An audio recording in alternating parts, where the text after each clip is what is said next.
This will be the 5th superintendent that Board of Education Vice President Jerry Pia has helped select run the Stanford schools. He tells us a little bit about the process. Well, you're going to go from picking an acting superintendent because you need to have somebody on top.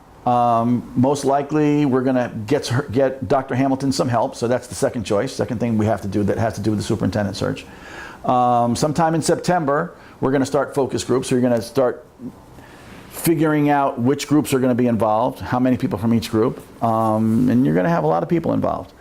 And then as that's going on, you're also going to decide if you're going to get an interim superintendent, which would be somebody who's a retired superintendent. So now you're into October, November, board's changing. You're going to pick a consultant firm or a consultant search firm, and then you're going to post the job, and then you're going to start interviews.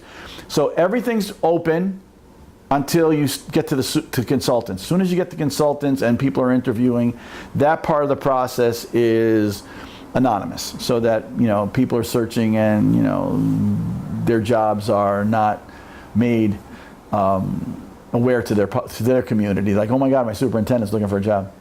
So, and then what happens is, as soon as it gets down to the finalists, everybody knows who the finalists are.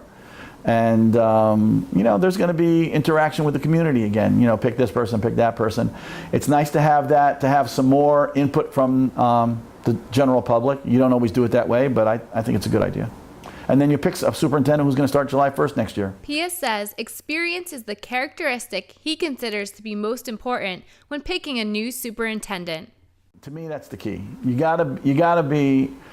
It's experience through the board.